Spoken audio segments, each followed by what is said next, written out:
अखण्डमण्डलाकारं व्याप्तं येन चराचरं तत्पदं दर्शितं येन तस्मै श्रीगुरुवे नमः। शङ्कराचार्यं केशवं बादरायणं सूत्रभाष्यकृतौ वन्ते भगवन्तौ पुनः पुनः।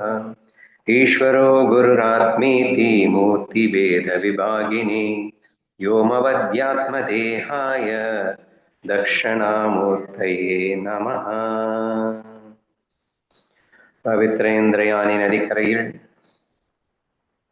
ஞானேஸ்வர் மகாராஜின் சமாதியினர்கள் அமர்ந்து கொண்டு அவர் எழுதிய சங்தேவ் பசாஸ்தி என்கின்ற நூலில் 39 ஸ்லோகங்கள் இதுவரை நாம் முடித்துவிட்டோம். இன்று நாம் காணவிருப்பது 40வது ஸ்லோகம். போன ஸ்லோகத்துல இது வார்த்தையை கேட்பது போல, சுவையே தன்னை சுவைப்பது போல, அல்லது ஒளியே தன்னொளியால் தன்னை பார்ப்பது போல ஆகும். அதாவது சாங்தேவ் மகாராஜிடம் ஞானதேவர் பேசும்போது, நான் உன்னிடம் பேசுவது என்பது எப்படி இருக்கிறது தெரியுமா அப்படின்னு சொல்லிட்டு, நான் நீ அப்படின்னு ரெண்டு இல்லை, இங்க இருக்கிறதே ஒண்ணுதான். நானே என்னிடம் பேசுகிறேன், நானே என்னிடம் கேட்கிறேன் அப்படிங்கிற மாதிரி இருக்கு அப்படிங்கிற விஷயத்த இந்த 3 உதாரணங்கள் வாயிலாக வார்த்தையை கேட்பது போல, சுவையே தன்னை சுவைப்பது போல, ஒளியே தன்னொளியால் தன்னை பார்ப்பது போல என்றெல்லாம் சொல்லியிருந்தார். அதனுடைய தொடர்ச்சியாக 40வது ஸ்லோகத்தில் என்ன சொல்கிறார் என்பதை பார்க்கலாம். I think the same is continued. The examples 3 கொடுத்திருந்தாரு, அது 10ன்னு தோணல அவருக்கு. நமக்கு நிறைய எக்ஸாம்பிள்ஸ் கொடுத்து புரிய வைக்க வேண்டும் என்று நினைக்கின்றார். ஸோ அந்த டுவாலிட்டி இல்லை, இருக்கிறது ஒன்னஸ் தான் அப்படிங்கிற அந்த விஷயத்தை மீண்டும் உதாரணங்களோடு நிரூபிக்கும் முயற்சி 40வது ஸ்லோகம். Like gold placed upon gold, or a face looking at itself in a mirror, such is the dialogue between you and me, O Chakrapani, the Lord. தமிழ்ல சொல்லணும்னா, தங்கத்தின் மேல் வைத்த தங்கம் போலே, அல்லது கண்ணாடி தன்முகத்தையே பார்ப்பது போல, உனக்கும் எனக்கும் இடையிலான உரையாடல் அத்தகையதாக இருக்கிறது இறைவனே அப்படின்னு சங்தேவரை இறைவா அப்படின்ற ஒரு வார்த்தையை யூஸ் பண்ணி கூப்பிட்டுருக்காரு அப்படின்றத புரிஞ்சுக்கணும். அது ஏன் இறைவான்னு சொன்னாருன்னா, இந்த உலகத்துல இறைவனை தவிர யாரும் இல்லை. ஸோ மாயையில இறைவனை தவிர யாரும் இல்லை. நம்ம ஏக்நாத் பாகவதத்தில் படிச்சுட்டு இருக்கும்போது அவர் இந்த ஜீவன் அப்படிங்கிறதுக்கு இம்பார்ட்டன்ஸே கொடுக்கறது இல்லை. மாயையில இருந்தா இறைவன், மாயைக்கு அப்பாற்பட்டு இருந்தா பிரம்மம், இந்த ரெண்டுமே இருக்கிற மாதிரி தான் சொல்லியிருப்பாரு. மற்றபடி ஜீவன் ஈஸ்வரனோடு ஐக்கியப்பட்டிருப்பதாகவே ஒரு பாவனையில் அது எழுதப்பட்டிருப்பதை நாம் காண்கின்றோம். கிட்டத்தட்ட இங்கேயும் நீங்க அதை பார்க்கலாம். இறைவனே அப்படின்னு சொல்வதன் வாயிலாக அங்கே சந்தாயவனே இறைவனாகவே காண்கின்றார். நம்ம கிருஷ்ணா பீல்ல சொல்லணும்னா எல்லாத்தையுமே கருணா பாருங்க அப்படின்னு சொல்லியிருக்கோம், எல்லாத்தையுமே இறைவனா பாருங்க அப்படின்னு சொல்லியிருக்கோம். அப்படி அனைத்தையும் இறைவனாக காணும் ஒரு, நம்ம ஞானதேவர் ஞானி அப்படிங்கிறப்ப அவர் எப்படி பார்ப்பாரு? எல்லாத்தையும் இறைவனா தான் பார்ப்பாரு, அதுல என்ன டவுட்டு? ஸோ ஆதலால் அவனே இறைவனே, அதாவது சாந்தேவரை இறைவனே என்று அழைக்கின்றார் என்பதை புரிந்து கொள்ள வேண்டும். சரி, சொல்லிட்டு அவர் என்ன சொன்னாருன்னா, நீயும் நானும் வேற வேற இல்லை, நான் உன்னோட பேசுறது அப்படிங்கிறது எங்கிட்டயே நான் பேசிக்கிற மாதிரிதான் என்பதை புரிய வைப்பதற்காக மேலும் சில 2 உதாரணங்கள் இங்கே சொல்லப்பட்டிருக்கிறது. ஒண்ணு தங்கத்தின் மேல் வைத்த தங்கம், இன்னொன்னு கண்ணாடி தன்முகத்தை பார்ப்பது போல. சரி, தங்கத்தின் மேல் வைத்த தங்கம், ஒரு தங்கத்துக்கு மேல இன்னொரு தங்கத்தை வச்சா இதுல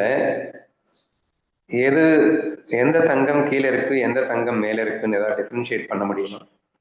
இந்த ரெண்டுக்குள்ள ஏதாவது பேதத்தை காட்ட முடியுமா? ஸோ ரெண்டுமே கோல்டு தான். அதாவது gold is placed on the gold அப்படின்னு வந்துருச்சு, சரியா? அதான் இங்க சொல்லியிருக்காரு, gold placed upon a gold அப்படின்னு சொல்லியாச்சு. தங்கத்தின் மேலேயே தங்கத்தை வைத்தாலுங்க. ஆக்சுவலா இந்த எக்ஸாம்பிள் எதுக்குன்னா, நான் உன்னிடம் பேசுகின்றேன் அப்படிங்கிறதுக்கு, சரியா? எனக்கும் உனக்கும் உள்ள உரையாடல் எப்படி இருக்கிறது அப்படிங்கிறத புரிய வைக்கிறதுக்கான எக்ஸாம்பிள் இது. அப்போ தங்கத்தின் மேல் வைத்த தங்கம் போல் இருக்கிறது. இதை எப்படி புரிஞ்சுக்கலாம்? இப்போ ஞானதேவர் ஒரு தங்கமா வச்சுக்கோங்க, சாங்கதேவர் இன்னொரு தங்கமா வச்சுக்கோங்க. இந்த ஒன்றின் மேல் ஒரு தங்கம் வைத்தால் எப்படியோ அப்படியே ஞானதேவரின் மேல் சாங்கதேவர் இங்க மேல் அப்படிங்கிறத விட ஞானதேவர் சாங்கதேவரிடம் பேசியது அப்படின்னு இருக்கிறது.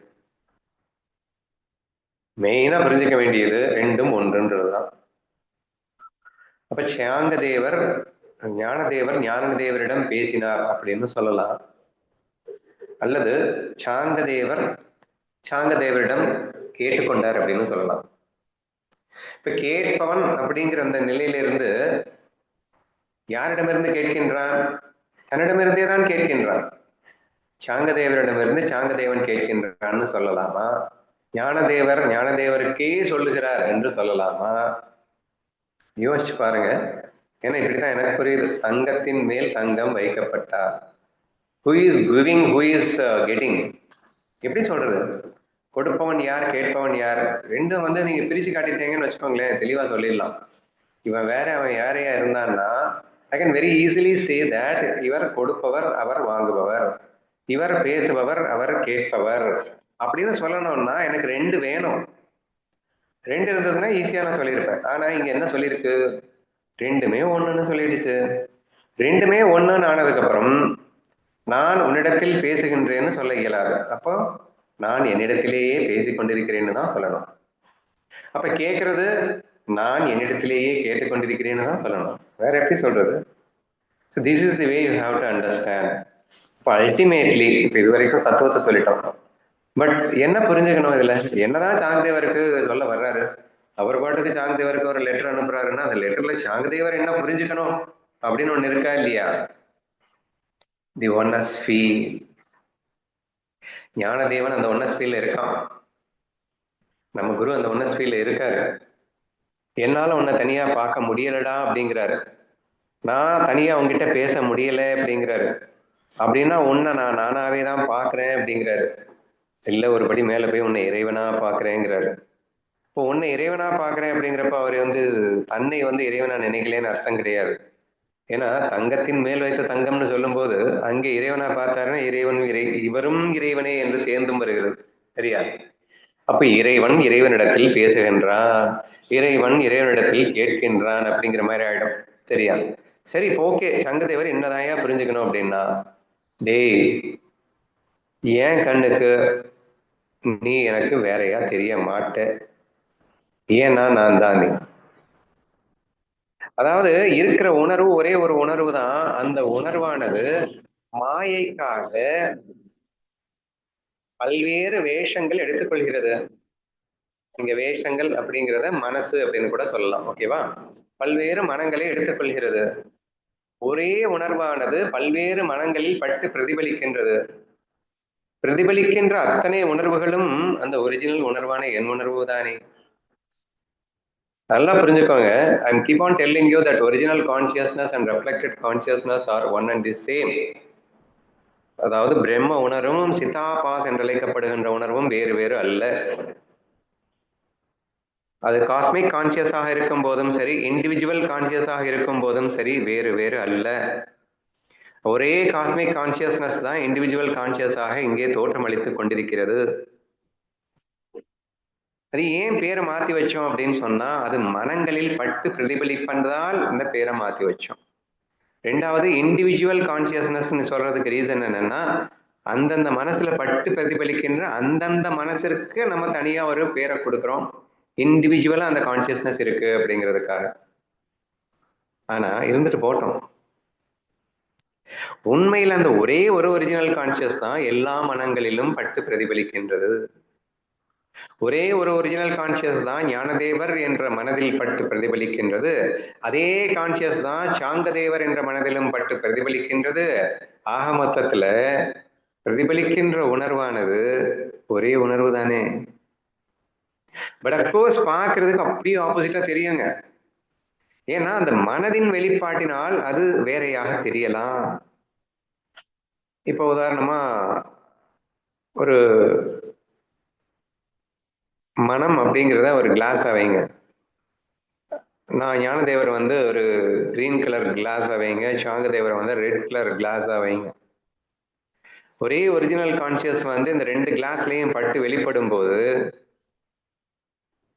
எந்த இந்த ஒரு சூரிய ஒளி வந்து அந்த 2 கிளாஸ்லயும் பட்டு வெளிப்படுதுன்னு வச்சுக்கோங்க. பிரதிபலிக்கின்ற அந்த உணர்வு வந்து ரெட் கலர்ல இருக்கும், இன்னொன்னு கிரீன் கலர்ல இருக்கும். பிரதிபலிக்கின்ற உணர்வு கிரீன் கலர்ல தெரியும், ரெட் கலர்ல தெரியும். ஆனா கிரீன் கலர்லயும் ரெட் கலர்லயும் தெரிகிறது எது? ஒரே சூரிய ஒளி தான் ரெட் கலர்லயும் தெரியுது, கிரீன் கலர்லயும் தெரியுது. அது கிரீனா தெரியுதுங்கிறதுக்காகவும் ரெட்டா தெரியுதுங்கிறதுக்காகவும் வேற வேறன்னு நீங்க சொல்லிடுவீங்களா? சூரிய ஒளி வேற வேறன்னு நீங்க சொல்லிட முடியுமா? ஏன் ஒரே ஒரு சூரிய ஒளி தாங்க பட்டுச்சு. ஆனா 2 கண்ணாடியிலயும் எதை பட்டுச்சுன்னா ஒரே சூரிய ஒளி தான் பட்டுச்சு. நல்லா புரிஞ்சுக்கோ. 2 கண்ணாடியிலயும் சூரிய ஒளி மட்டும் ஒன்றே ஆன சூரிய ஒளி பட்டது. ஆனால் பிரதிபலிக்கின்ற அந்த உணர்விலே பார்க்கும்போது பேதம் தெரிகிறதுன்றதை நான் ஒத்துக்கிறேன். கலர்ல பேதம் தெரியுது. அந்த பேதத்திற்கு காரணம் வேஷமே தவிர, பிரகிருதியே தவிர, மனமே தவிர பிரம்மம் அல்ல. பிரம்மத்துல என்னத்த பேதத்தை பார்க்க முடியும்? அது ஒன்னா தானே இருக்கு. ரெண்டா இருந்தா தானப்பா பேதம் பார்க்க முடியும். அப்ப ரெண்டாவே இல்லாத அந்த பிரம்மத்திட்ட நீ பேதம் பார்க்க முடியாது.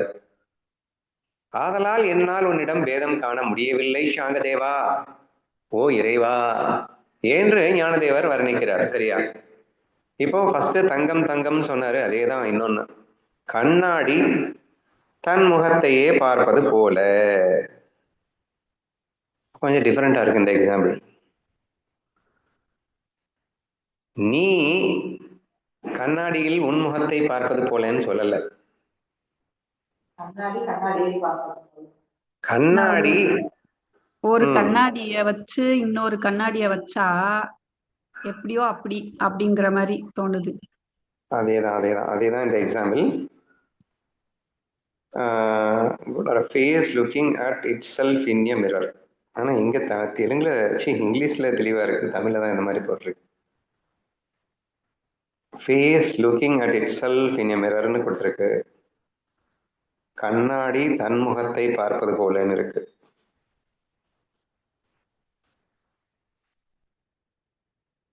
ஞானேஸ்வரி கூட கண்ணாடியை பார்ப்பது போல பிரம்மம். இல்லடா, இங்கிலீஷ்ல வந்து முகம் கண்ணாடியின் வழியாக தன்னையே பார்ப்பது போலன்னு இருக்கு. தமிழ்ல வந்து கொஞ்சம் வேற மாதிரி கொடுத்துருக்காரு. டிரான்ஸ்லேஷன்ல சொதப்பிடுச்சு. எது உண்மையில ஜாங்கதேவ சாஸ்திரி இருக்குன்னு யாருக்கு தெரியும்? மராட்டி படிச்சா புரிஞ்சிருமா? 40th one. ஒரு நிமிஷம் இருங்க, ட்ரை பண்ணுவோம். அமிர்தான்பவுல கூட இருக்குண்ணா, இது நம்ம ஏற்கனவே பார்த்துருக்கோம். சோனே வர்க்கல் சோனே ஜெய்சா, அது புரிஞ்சிருச்சு. கா முக முக ஹோ ஹரிஷா.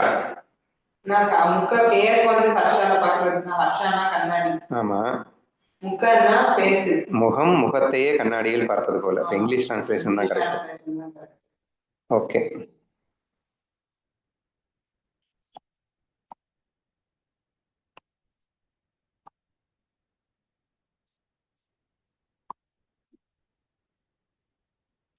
ஸோ ரொம்ப சிம்பிள் தான் உங்களுக்கு.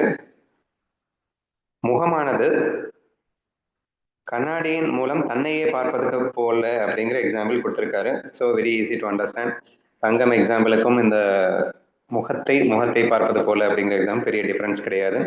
அப்போ இங்கே ஞானதேவர் சாங்கதேவரை பார்க்கிறார். ஒரு கண்ணாடிக்கு முன்னாடி நின்றுட்டு உன்னையே நீ எப்படி பார்ப்பியோ அப்படி இருக்கு ஞானதேவருக்கு சாங்கதேவரை பார்க்கும்போது. எப்படிங்க அப்படின்னு உங்களுக்கு ஆச்சரியமா இருக்குல்ல? It's very simple. அங்கே சாங்கதேவர் மாதிரி தெரியுது. நான் இந்த கண்ணாடி எக்ஸாம்பிள் நிறையவே உங்களுக்கு சொல்லியிருக்கேன். கண்ணாடியை மனசா வச்சுக்கோங்கன்னு சொல்லியிருக்கேன். அந்த கண்ணாடி டிஃப்ரெண்டா கான்கேவ் கான்வெக்ஸ் அந்த மாதிரி டிஃப்ரெண்டா இருக்கும். கண்ணாடி மாளிகையில் போனீங்கன்னா அல்லது இந்த மாதிரி ஏதாவது எக்ஸிபிஷனில் பார்த்துருப்பீங்க. நீங்கள் கண்ணாடிக்கு முன்னாடி நிற்பீங்க. ஆனால் நீங்கள் உங்கள் உருவம் வந்து ரொம்ப குண்டாவோ அல்லது ரொம்ப நீளமாகவோ அல்லது டிஸ்டார்டாகவோ இருக்க மாதிரி நீங்கள் பார்த்துருப்பீங்க அப்படின்னு சொல்லியிருந்தேன். ஆனால் உண்மையில் நீங்கள் யாரை பார்த்துட்டு இருக்கீங்கன்னா உங்களையே தான் பார்த்துட்டு இருக்கீங்க. அங்கே எக்கச்சக்கமான டிவியேஷன்ஸ் இருக்குது அப்படிங்கிறதுக்காக அந்த டிவியேஷன்ஸ் நீங்கன்னு நீங்கள் நினைக்கிறது இல்லை. அது மனதில் வேலையப்பா, அது கண்ணாடியின் வேலை. ஆனால் உண்மையில் அங்கே தெரிவது யார்? நான் தானே தெரியுறேன். நான் தான் டிஸ்டார்டா தெரிஞ்சுட்டு போட்டோம், ஆனா தெரிகிறது தான் நானு. ஆனா உண்மையில யாரு? நான் தான் பொய்யாக அப்படி காட்சி அளித்துக் கொண்டிருக்கிறேன். உண்மைதானேங்க அது? நீங்க நம்ம கண்ணாடிக்கு முன்னாடி நிற்கும் போது நீங்க வந்து யாரோ நிக்கிறான்னு நீங்க சொல்லுவீங்களா? கண்டிப்பா. ஆனா யாரோ மாதிரி தெரியுவீங்க, ஆனா யாரோன்னு சொல்லுவீங்களா? சொல்ல மாட்டீங்க. நான் தான் நிக்கிறேன். பின்ன ஏன் அப்படி தெரியுது? அது மனசின் தர்மாவப்பா. அப்ப சாங்கதேவன் மிகப்பெரிய அகங்காரத்தில் இருக்கின்றான். அகங்காரத்தில் சிங்கம் புலி மேலே பாம்பை பிடித்துக் கொண்டு வருகின்றான். ஞானதேவர் சாந்த சொருபியாக இருக்கின்றார். டிஃபரன்ஸ் இருக்குல்ல, டீவியேஷன்ஸ் இருக்குல்ல. இவர் எப்படி அவராக முடியும்? அது மனதின் தர்மமடா. மனதின் தர்மத்தை நீ ஏன்டா உன் தலைமையில ஏத்திக்கிற? கண்ணாடி எப்படி வேணா இருந்துட்டு போட்டுண்டா, கண்ணாடியில தெரியுறது யாருடா? நான் தானடா தெரிய முடியும். இங்க அப்படியே நான் முதல்ல சொன்ன அந்த இதுக்கு போயிருங்க. கிரீன் கலர்ல இருந்தா என்ன, ரெட் கலர்ல இருந்தா என்ன, சூரிய ஒளி தானடா ரெண்டுலயுமே. அப்ப நான் தானே ரெண்டுலயுமே இருக்கேன் என்ற விஷயத்தை நீங்கள் யோசியுங்கள். சோ தங்கத்தின் மேல் வைத்த தங்கம் போலே அல்லது கண்ணாடி தன் முகத்தையே பார்ப்பது போலே உனக்கும் எனக்கும் இடையிலான உரையாடல் அத்தகையது இறைவனே என்று அவர் சொல்லியதன் வாயிலாக தன்னையும் அவரையும் இறைவனாகவே காண்கின்றார். ஜீவன் என்ற விஷயத்தை அவர் மறந்து விடுகிறார். ஏனென்றால் மனதின் தர்மத்தை அவர் கணக்கிலே எடுத்துக்கல. மனசில் இருக்கக்கூடிய முக்குணங்களுக்கு தர்மத்தையும் அவர் கணக்கிலே எடுத்துக்கல. இவர் மாயையை பார்க்கின்றார், ஆனால் மாயைக்கு அதிஷ்டானமாக இருக்கின்ற பிரம்மத்தை மட்டும்தான் பார்க்கின்றார். மாயையில எவன் வேணா இருக்கலாம், என்ன வேணா ஒரு கொடூரமா இருக்கலாம், எவன் எப்படி வேணா இருக்கலாம், ஆனா அதற்கு அதிஷ்டானமாக இருக்கின்ற பிரம்மத்தை மட்டும்தான் பார்க்கின்றார்.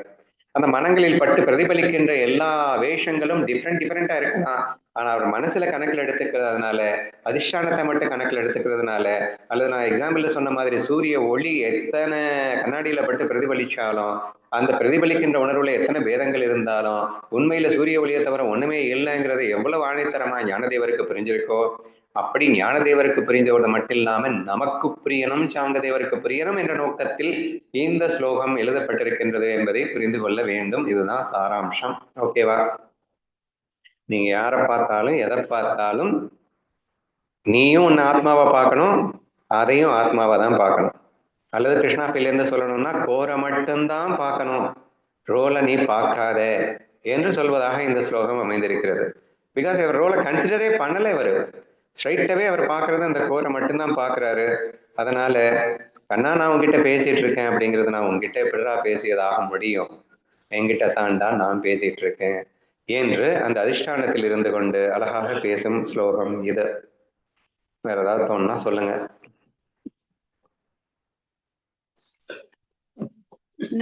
மாயா பஜார் அப்படின்னு ஒரு படம் இருக்கு. அதுல மாய கண்ணாடி இருக்கும்னா அதுல வந்து ஒருத்தி வந்து ஒருத்தனை ரொம்ப விரும்பிட்டு இருப்பா. அப்ப கண்ணன் வந்து அந்த இடத்துக்கு வருவாரு. கண்ணன் வந்து இந்த மாய கண்ணாடி வந்து நீ தனியா எடுத்துட்டு போய் யூஸ் பண்ணிக்கோ, ஏன்னா உன் மனசுல என்ன இருக்கோ அது அப்படியே காட்டிடும் அப்படின்னு சொல்லி தனியா எடுத்துட்டு போய் யூஸ் பண்ண சொல்லுவாரு. அர்ஜுனன் சுபத்ரா.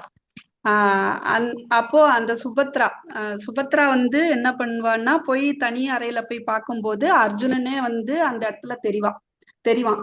அப்போ அந்த 2 பேரும் என்னன்னா அந்த மெர்ஜார் அந்த சந்தோஷத்துல அவ ரொம்ப மூழ்கிடுவா. சோ என்ன நினைக்கிறோமோ அது இந்த மாய கண்ணாடி அப்படியே காட்டுதே அப்படின்னு சொல்லி ரொம்ப ஆனந்தப்பட்டுட்டு இருக்கும்போது கண்ணன் அந்த இடத்துக்கு வந்துருவாரு. அப்போ எல்லாரும் மாத்தி மாத்தி பார்க்கணும் அப்படின்னு சொல்லி ஆசைப்படுவா. ஆனா ஐயோ நான்லாம் கண்ணாடி முன்னாடி வரமாட்டேன்னு சொல்லி மத்தவங்க சொல்லிடுவாங்க. அப்புறம் கண்ணனை இழுத்து வச்சு, கண்ணா நீ முன்னாடி வா, உன் மனசுல யாரு இருக்கான்னு நான் பார்த்தே ஆகணும்னு சொல்லி எல்லாரும் வந்து நிக்க சொல்லுவாங்க. அப்ப கண்ணனும் சரின்னு சொல்லி நிப்பான். ஆனா வந்து நீங்க பயந்துருவீங்க, நான் பயப்பட மாட்டேன், ஆனா நீங்க பயந்துருவீங்க பாத்துக்கோங்க அப்படின்னு சொல்லி எச்சரிக்கை இட்டதும் அந்த இடத்துல தெரியறது யாரு அப்படின்னா சகுனி தான் தெரிவான். அப்போ வந்து கண்ணன் வந்து சொல்லுவான், அந்த இடத்துல கண்ணனுக்கு பயமே இருக்காது. இப்போ நீங்க சொன்னீங்கல்ல இந்த கான்கேவோ கான்வெக்ஸோ எல்லாமே அந்த நான் தான் அந்த இடத்துல அப்படி இருக்கிறேனே தவிர என்னை தவிர வேற எதுவுமே இல்லைங்கிற மாதிரிதான் கண்ணனுக்கு நினைப்பு இருக்கும். பயமே இருக்காது. ஐயோ அப்படின்னு சொல்லி மத்தவங்க எல்லாரும் சொல்லுவாங்க. அது மாதிரி அங்க வந்து ஒண்ணுன்னு பார்க்கும்போது அந்த மாய கண்ணாடியில என் மனசுல வந்து பிரதிபலிக்கிறதுங்கிறது நான் மட்டும்தான் அப்படின்னு சொல்லி கண்ணன் பாக்குற மாதிரி இந்த இடத்துல எடுத்துக்கிறேன். ஓகே ஓகே, இதை கரெக்டா எடுத்துக்கணும் அப்படின்னா இறைவன் ஆஸ்பெக்ட்ல இருந்து பார்க்கும்போது சூதாட்டத்தில் சூதும் நானே என்று சொல்லுபவன் கண்ணன். ஸோ இங்கு எல்லாமே நான் நான் என்று அறுதியிட்டு உறுதியிட்டு கூறியிருக்கின்றான் கண்ணன். 10 மற்றும் 11வது அத்தியாயங்கள்ல மிக தெளிவாக அது பதிவிடப்பட்டிருக்கின்றது. சரியா? அப்ப கண்ணாடிக்கு முன்னாடி கண்ணன் நின்றால் என்ன தெரியும் அப்படின்னு கேட்டீங்கன்னா, ஆக்சுவலா வந்து என்ன தெரியும் அப்படின்னா, he will look at everything in him. விஸ்வரூபம் தெரிய வேண்டும். அதுதான் உண்மையான ஒரு விஷயமாக இருக்கக்கூடும். இப்ப கண்ணாடி முன்னாடி பார்த்தா என்ன தெரியும்? இந்த ஒட்டுமொத்த இந்த விஸ்வரூபம்னு 11வது அத்தியாயத்துல காட்டினான்ல, அதுதான் அவனுக்கு தெரியும். ஏன்னா அவன் தான் எல்லாமாக இருக்கின்றான்.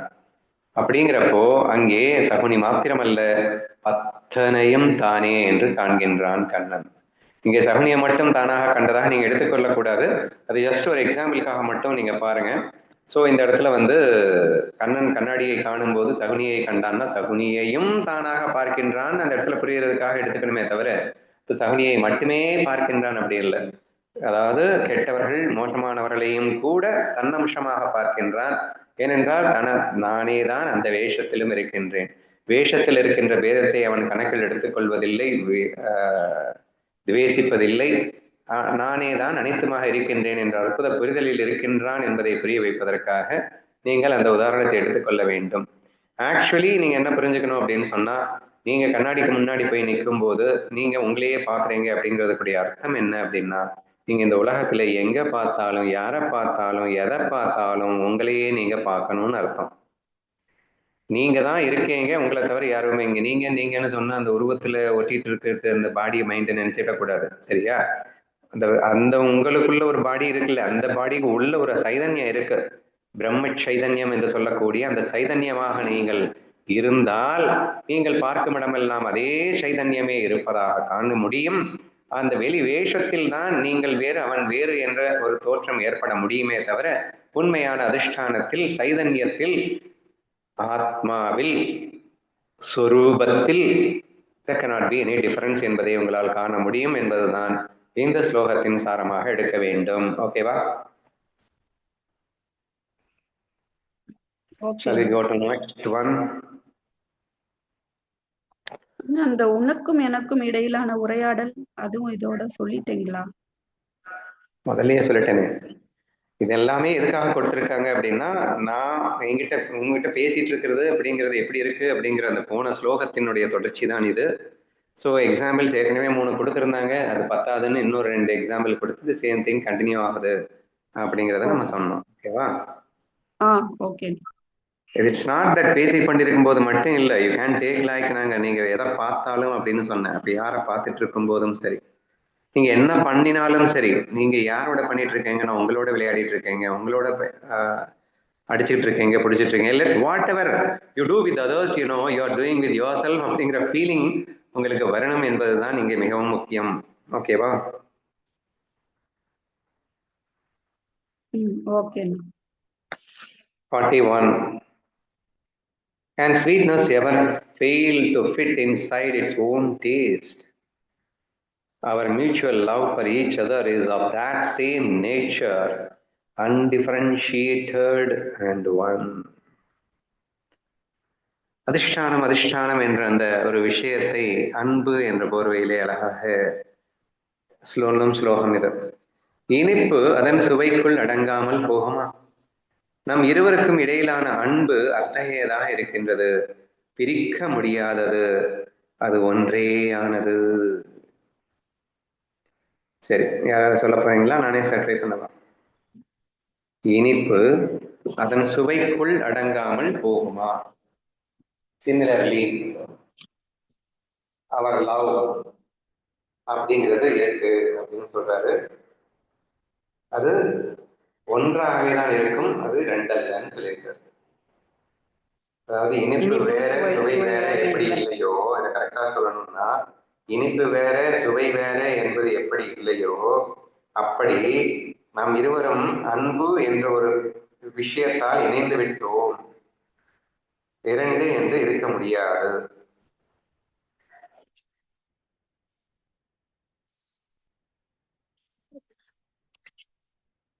எக்ஸ்பிளனேஷன் போடுறா. எக்ஸ்பிளனேஷன் அப்ப அடுத்த ஸ்லோகம் போயிடவா? இல்லைன்னா அந்த ஒன்னஸ், அதாவது லவ் அப்படிங்கிற ஆஸ்பெக்ட்ல இருந்து பார்த்தா ரெண்டு பேருமே ஒண்ணு அப்படிங்கறத பத்தி இங்க சொல்லியிருக்காங்க. இதுல இன்னும் எக்ஸ்ட்ரீமா என்ன தோணுது அப்படின்னா, இப்ப இத்தனை நாளாவது வேஷம் வேறு வேறு அப்படிங்கிறது நம்ம பார்ப்போம். பட் இந்த இனிப்பு சுவை அப்படின்னு பார்க்கும்போது வேஷத்தினால கூட அந்த லவ் அப்படிங்கிறதுல ரெண்டு பேருமே பந்தப்பட்டு போனதுனால ரெண்டு பேருமே ஒண்ணு. இதுக்கு முன்னாடி வந்த எக்ஸாம்பிள்ஸ் எல்லாமே எப்படி இருக்குன்னா, பிரம்மம் அப்படிங்கிற ஆஸ்பெக்ட்ல இருந்து சாந்தி தேவரை பார்த்து பேசல. இங்க அந்த மைண்டு மெர்ஜா இருக்கிற அந்த ஒன்னஸையும் சேர்ந்து பேசுற மாதிரி தோணுதுன்னா, இன்னைக்கு கொடுத்த எல்லா எக்ஸாம்பிள்ஸும் பிளஸ் இந்த எக்ஸ்பிளனேஷனும் பார்க்கும்போது. ஓகே, கண்டிப்பா அது ரொம்ப முக்கியமானது. இவ்வளவு நேரம் நான் என்ன பேசிட்டு இருந்தேன்னா, அதிஷ்டானத்தை வைத்து சைதன்யத்தை வைத்து அப்படியே நானும் ஒண்ணு நீயே நானும் ஒண்ணுன்னு ப்ரூவ் பண்ணிக்கிட்டே வந்தோம். இந்த இடத்துல அவர் அன்பு என்ற ஒரு அடிப்படையை வைத்து நீயும் நானும் ஒண்ணுன்னு ப்ரூவ் பண்ண ட்ரை பண்றார். நான் ஏற்கனவே சொல்லியிருக்கேன், அன்புக்கு 1000 டெஃபினிஷன்ஸ் இருக்கு. ஆனா எல்லா டெஃபினிஷனையும் விட உயர்ந்த டெஃபினிஷன் ஒன்னஸ் ஃபீல் என்று நான் காட்டியிருக்கின்றேன். அப்போ முழுமையான நீயும் நானும் வேறேன்னு எப்போ பார்க்குறோமோ அப்போ மட்டும்தான் நமக்குள்ள லவ் இருக்கு அப்படின்னு அர்த்தம். நீயும் நானும் வேறேன்னு பார்த்த மொமெண்ட்லேயே அந்த லவ் இருக்கலாம், பட் பியூரா 100% பியூரா இருக்குமான்னு சொல்ல முடியாது அப்படிங்கிற விஷயத்த நம்ம சொல்லியிருக்கோம். எனிவே இங்க என்ன சொல்லியிருக்காருன்னா, இனிப்பு அதன் சுவைக்குள் அடங்காமல் போகுமா, நாம் இருவருக்கும் இடையிலான அன்பு அத்தகையது. அதாவது சுவைக்குள் அடங்காமல் போகுமா, நீ வேற நான் வேற என்ன வச்சுக்கூடாது. ஆனா அன்பு என்ற ஒரு விஷயத்துக்குள்ள நம்ம ரெண்டு பேரும் என்னதான் வேற வேறையா இருந்தாலும் ஒன்னா ஆயிடுவோம்ல. எப்படி இனிப்பானது சுவைக்குள் அடங்கி போகின்றதோ அப்படி நீயும் நானும் அன்பென்ற அந்த வஸ்துவுக்குள் அடங்கியவர்கள் அல்லவா. அன்பு என்ற அந்த அடிப்படை நோக்கத்தில் நான் பார்க்கும்போது நீயும் நானும் வேற என்ன எப்படி பார்க்க முடியும் என்ற விஷயத்தை நாம் பார்க்கின்றோம். சரியா? இதுக்கு நம்ம ஜெனரலா அடிக்கடி கொடுக்கிற எக்ஸாம்பிள் மல்யுத்த வீராங்கனை example, friendly game, bet game எக்ஸாம்பிள்ஸ்ல நம்ம அடிக்கடி பேசக்கூடிய ஒரு விஷயம் என்ன, அவன் மனசு வேறதான், என் மனசு வேறதான். டோட்டலி என்னதான் வேற வேறையா இருந்தாலும் அவர்கள் இருவரும் அடித்துக் கொள்கிறார்கள் தான், சண்டையிட்டுக் கொள்கிறார்கள் தான். ஆனா உண்மையில அவங்க ரெண்டு பேரையும் யாராவது வேறன்னு சொல்ல முடியுமா? ஏன்னா ஒருவருக்கு ஒருவர் அன்பால் இணைந்து விட்டவர்கள். உனது வெற்றி எனது வெற்றி என்கின்றான், உனது தோல்வி எனது தோல்வி என்கின்றான். உனக்கு ஒன்றென்றால் இவன் துடித்து போகின்றான், இவனுக்கு ஒன்றென்றால் அவன் துடித்து போகின்றான். உண்மையில் ஒருவனுக்கு 4 கால்களும் 4 கைகளும் 4 கண்களும் இப்படி உருவானால் எப்படியோ அப்படி 2 உடவுகளும் பின்னி பிணைந்தது போல் ஆகிவிட்டது. பிகாஸ் ஆஃப் லவ் இணைந்ததுனால. அன்பிலே இணைந்தால் அங்கே மனம் இணைகிறது, மனம் இணைந்தால் உடல் இணைகிறது என்ற அந்த அடிப்படையில் பார்க்கும்போது இங்கே 1000 பேதத்தை நீ பார்க்கலாம். ஆண் பெண்ணா கூட பேதத்தை பாரு, but still can you find any real difference between தம்? எப்படி எனது அங்கங்களில் ஒன்று இன்னொன்று வேறு வேறாக தோன்றிய போதிலும் அதுவெல்லாம் வேறு வேறு அல்ல என்று நாம் தெளிவாக புரிந்து கொள்கிறோமோ, அப்படி நீ இன்னொன்றை பார்த்தால் கூட அது வேற வேறையாக தெரிந்தால் கூட அதுவும் எனது அங்கமாக வல்லவா அவன் காண்கின்றான். நல்லா யோசிச்சு பாருங்க. அந்த 2 ஃப்ரெண்ட்ஷிப்புக்குள்ள அவங்க சண்டை போட்டுக்கிறாங்க, என்ன வேணா பண்ணிட்டு போட்டோம். பட் இங்கே அந்த உடலை எனது உடலின் ஓர் அங்கமாக நான் காணும் போது, அல்லது அந்த உடலும் இந்த உடலை ஒரு அங்கமாக காணும் போது, இங்கே 2 என்ற வார்த்தைக்கு அர்த்தம் ஏது? வெறும் தோற்றத்தில் தானே 2, ஆனால் அடிப்படையில் ஒன்றல்லவோ. சோ அன்பால் இணைந்த இதயங்கள் உண்மையில் 1000 தான் பேதங்களாக தென்பட்ட போதிலும் அதை பேதங்கள் என்று சொல்லத்தான் முடியுமோ? எப்படி எத்தனைதான் இனிப்பு அது கசப்பு என்ன வேணா இருந்துட்டு போட்டோம், ஆனா அது எல்லாமே சுவை என்ற ஒன்றிற்குள் அடங்கி போகிறது அல்லவா. இப்படி எடுத்துக்கிட்டா இன்னும் நல்லா புரியுது பாரு. And sweetness ever fail into the fit inside the own taste ன்னு சொல்லி, அது ஸ்வீட்னஸ் மட்டும் இல்லைங்க, என்ன டேஸ்ட் வேணா அது எல்லாமே ஒரு சுவை தானங்க. சுவைக்குள் அடங்கிய ஒரு விஷயமாகத்தானே இருக்கின்றது. அப்படி நமக்குள்ள 1000 பேதங்கள் இருக்கலாம், ஆனால் அன்பு என்ற ஒரு விஷயத்துக்குள் அனைத்தும் அடங்கியதாகத்தானே இருக்கின்றது என்ற அடிப்படையில் நாம் பார்த்தால் கூட இங்கே நாம் அழகாக இதை புரிந்து கொள்ள முடிகிறது அப்படின்னு நினைக்கிறேன். சோ தீபிகா சொன்ன மாதிரி அதிஷ்டானத்தை வைத்து புரிந்து கொள்ளலாம். அதிஷ்டானத்திற்கு இன்னொரு பெயர் தானே அன்பு. நீ முழுமையாக அன்பில் இருக்கும் பட்சத்தில் நீ அதிஷ்டானத்தில் இருக்கிறாய் என்று டைரக்டாவே சொல்லிடலாமே. ஏனென்றால் நான் ஒன்னஸ் ஃபீலுக்கு பேர் தான் அன்பு என்று சொன்னேனே. நீ அன்பில் மலர மலர மலர அனைத்தையும் ஒன்றாக காண ஆரம்பித்து விடுகிறாயே. உன்னை போல் அனைவரையும் காண ஆரம்பிக்கும் போதுதானே அதை அன்பு என்று நாம் சொல்லுகின்றோம். அப்படி என்றால் நீ அதிஷ்டானத்தை பிடித்து விடுகிறாய் என்று புரிகிறதா? ஷோ தேர்ஃபோர் என்னென்னமோ சொல்லிட்டு இருக்கியப்பா நீ, என்னமோ சைதன்யங்கிற, அதிஷ்டானங்கிற, இதெல்லாம் வேஷங்கிற, சூரிய ஒளிங்கிற, கண்ணாடிங்கிற, அது ஒண்ணுதானே, ரெண்டுலையும் பட்டு பிரதிபலிச்சாலும் அது வேற வேறையா தெரிஞ்சாலும் ஒண்ணுதாங்கிற, அடவோப்பா ஒண்ணுமே புரியலப்பா என்று நீங்கள் ஒரு வேளை நினைத்தீர்களேயானால் விடுப்பா, உன் எக்ஸ்பீரியன்ஸ்க்கே வரேன்.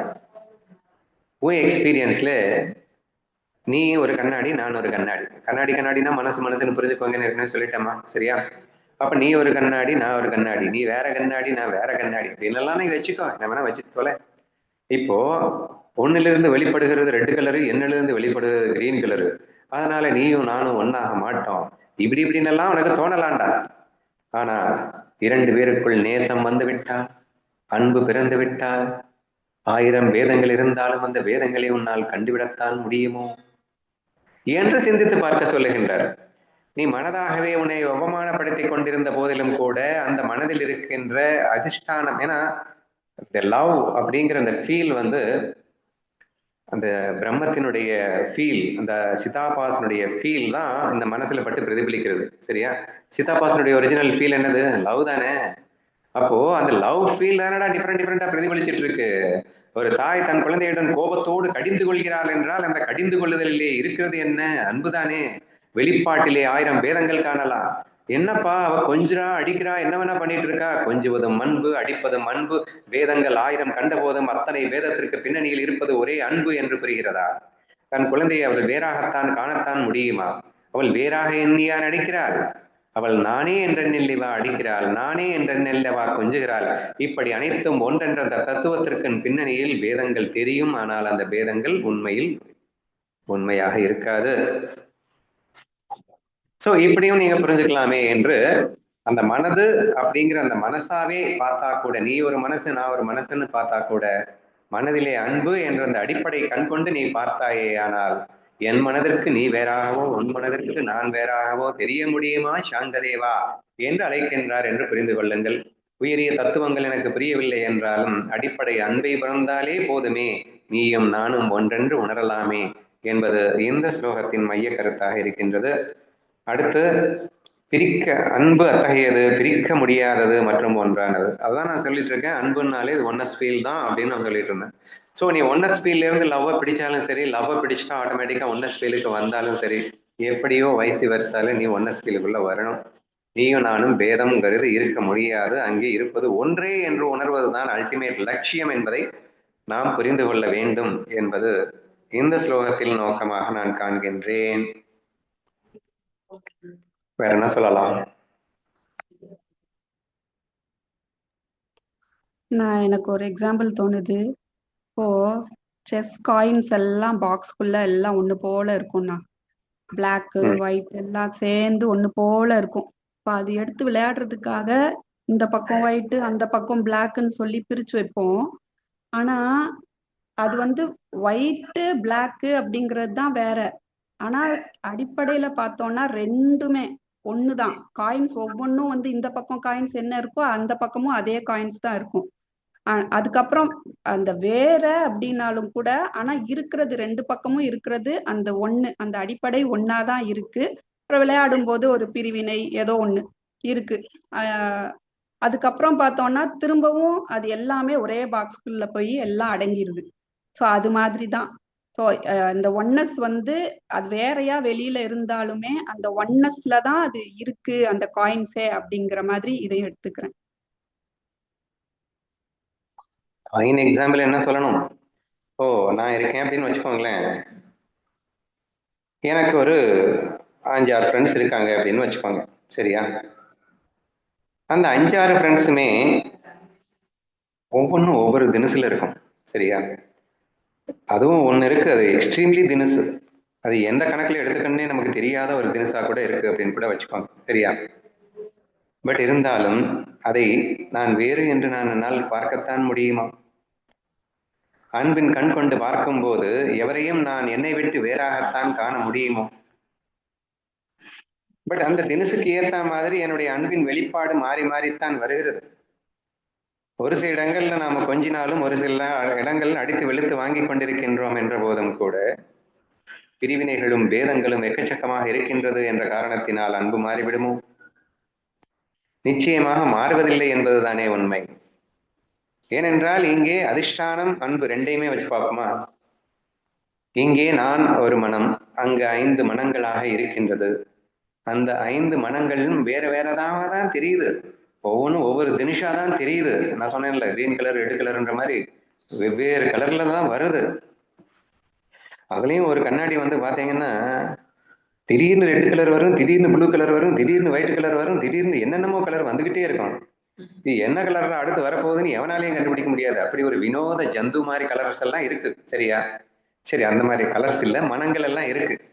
ஸோ இது இப்படித்தான் உங்களால ப்ரெடிக்டே பண்ண முடியாத மனங்கள் எல்லாம் கூட இருக்கிறதுனே வச்சுக்கோங்களேன். ஆனா நீ அதிஷ்டானத்தில் அந்த சூரிய ஒளியை மட்டும் நீ பார்த்தியா என்றால் நீ மட்டுமே தான் எல்லா மனங்களிலும் பிரதிபலிக்கின்றாய். அப்படி இந்த வினோத ஜந்து போன்ற மனங்களிலும் பிரதிபலிப்பது நீதானே. அப்ப நான் தானே அந்த மனதின் வழியாக பிரதிபலிக்கின்றேன். என் உணர்வல்லவோ அந்த உணர்வு.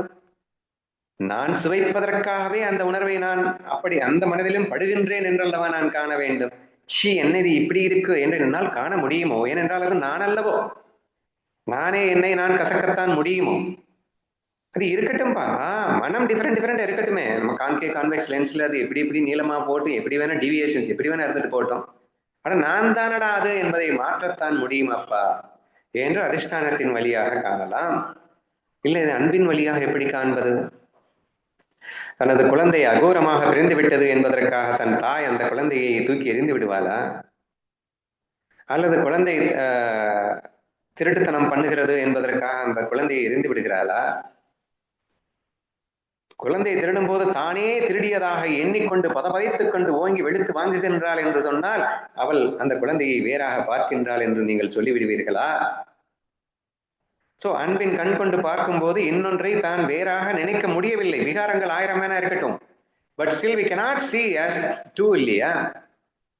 பட் அப்கோர்ஸ் வெளிப்பாட்டுல டிஃபரன்ஸ் இருக்கும், அன்பு காட்டுற விதத்திலையும் டிஃபரன்ஸ் இருக்கும். அன்புல என்னடா டிஃபரன்ஸ் இருக்க முடியும் என்று நீங்கள் அன்பின் கண் கொண்டு பார்த்தாலும் சரி, அதிஷ்டானத்தின் கண் கொண்டு பார்த்தாலும் சரி, அனைத்தும் ஒன்றென்று புரிகிறது அல்லவா?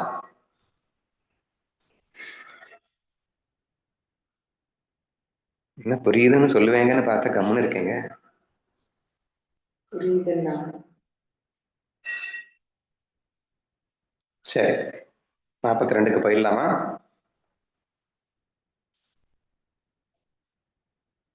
Friend, I eagerly set out to meet you, but I was afraid that our meeting as two separate beings might disturb the perfection of unity. Extremely சூப்பரான ஒரு ஸ்லோகமாக இது அமைந்திருக்கின்றது. உங்களுக்கு என்ன தோணுதுன்னு சொல்லுங்க. நண்பனே, நான் உன்னை சந்திக்க ஆவலுடன் வந்தேன். ஆனால் நாம் இருவராக சந்திப்பது அந்த முழுமையான ஒன்றை சிதைத்து விடுமோ என்று அஞ்சுகின்றேன். என்ன ஃபீல் இதை பிரசன்ட் பண்ணிருக்காருன்னு சொல்ல முடியுமா உன்னால?